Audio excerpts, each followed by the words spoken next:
to make a deal, and we are very willing to make a deal. It's got to be a good deal, and it's got to be no more wars, no more nuclear weapons. It also potentially might involve the US and Iran sharing control of the flow of oil. Be jointly controlled. By who? Maybe me. Maybe me. You want the United States to be in Me control and the Ayatollah, whoever the Ayatollah is, whoever the next Ayatollah. But the threat of more military action remained. We'll at some point very, very soon meet. We're doing a 5-day period. We'll see how that goes. And if it goes well, we're going to end up with settling this. Otherwise, we'll just keep bombing our little hearts out. Mr. Trump said his envoys had spoken last night to a top Iranian official. He wouldn't say who, apart from denying it was the new supreme leader, Mojtaba Khamenei. As markets opened in the US, traders seized on what they hoped was better news. The value of stocks rebounding, the price of oil falling, at least for a time. And all the while, the Strait of Hormuz remained too dangerous for most tankers to pass under the threat of Iranian attack. And Israel continued its bombardment of Tehran. The country's Prime Minister, Benjamin Netanyahu, saying President Trump had told him a deal was possible. So Donald Trump is now talking of deals and negotiations, a potential way out of the impasse he faces. But how real and developed these talks are remains unclear. James Landau, BBC News.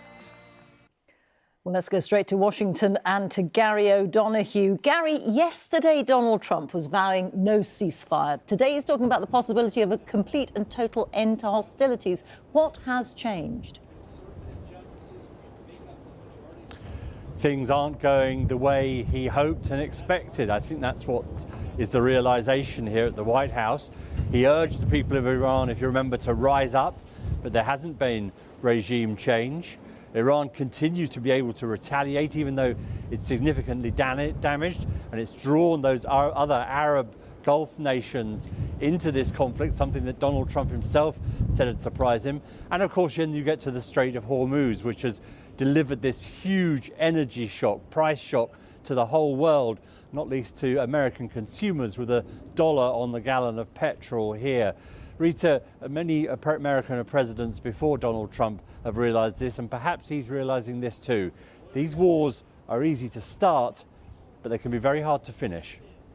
Gary, thank you. Gary O'Donoghue in Washington, while Jeremy Bowen, our international editor, is here. And Jeremy, what on earth are we to make of these claims and counterclaims about US-Iran talks? Yeah, two versions of the truth, perhaps.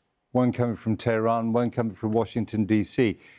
Massive lack of trust as well. Don't forget, during previous rounds of negotiations, the Americans and the Israelis attacked Iran not once but twice, including on the 28th of February this year. Look, if there were talks, the agenda would have to be massive and complicated. What about the enriched uranium that could be used to make a nuclear weapon? What about the alliances Iran has around the region, like Hezbollah in Lebanon? And what about the Strait of Hormuz, the most potent weapon that Iran seems to have discovered, in fact, knew about all along? And plenty of people ask, why didn't President Trump know about it?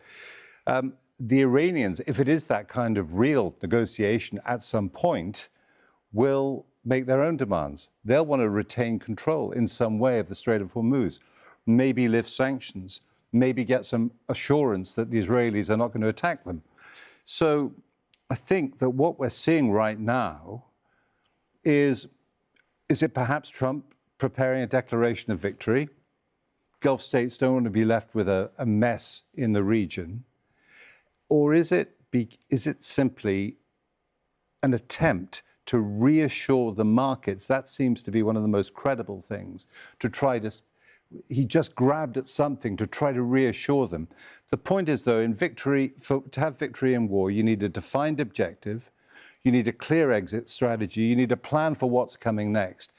And the evidence is that he had none of those things, whereas Iran has had this plan to make this into a war of attrition. And what President Trump has done has dismissed all those worries and doubts that previous American presidents have had about attacking Iran because of all the difficulties it would cause.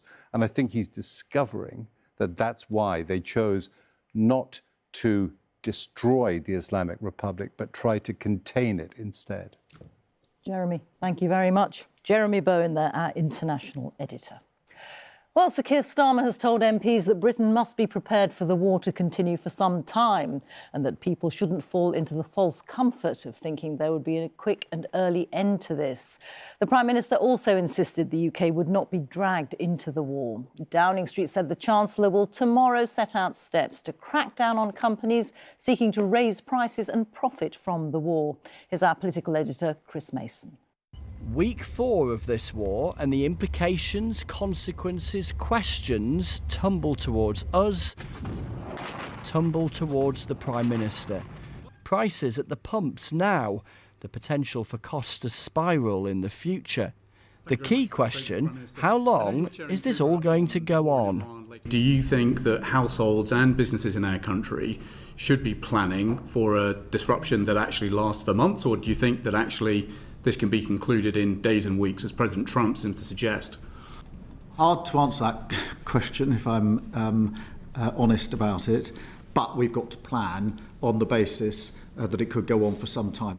And what about government help with bills, given how expensive universal support was after Russia's full-scale invasion of Ukraine? Are you considering targeted support this time rather than the universal offer, given just how expensive it was last time? I'm acutely aware of how much it cost last time round, and I'm acutely aware of the state of the public finances. People want answers now, Prime Minister. Yeah, we are looking at what support we can put in, and as soon as we're able to answer the question what exactly that looks like, we will make it clear. The British warship HMS Dragon has now arrived in the Mediterranean, with critics saying it's embarrassing more kit wasn't sent to the region sooner. Are you embarrassed? We pre-deployed quite a lot of assets to the region, just to reassure you. Radar systems were pre-deployed, counter-drone systems were redeployed, F-35 jets were deployed in greater number than were already there. This smacks of a lack of war-fighting mentality that reaches right across the government, which is what we address in this paper about war-fighting readiness, where we are not at. It smacks of an enormous complacency. Well, this smacks of the fact that for years there was underinvestment by the last government and the stripping out and following out of our armed forces. What more can the government do to support households, Mr Bailey? Later, the Governor of the Bank of England joined senior ministers for a meeting of the government's Contingencies Committee, COBRA. The economic consequences for us all at the top of the agenda. There was plenty to discuss. Chris Mason, BBC News at Westminster. Well, as you heard earlier, there were huge financial swings after Donald Trump's comments about talks, with markets reversing earlier moves. Faisal Islam is with me. Faisal, it is so volatile, it's hard to keep up. Yeah, it's been a wild ride on the markets. It started this morning with reactions to over the weekend, the concerns about escalation between the US and Iran. We saw it in government debt markets, we saw it in stock markets, we saw it in energy markets, probably best illustrated by that chart of the oil price, which I think we can bring up again, which has shown you.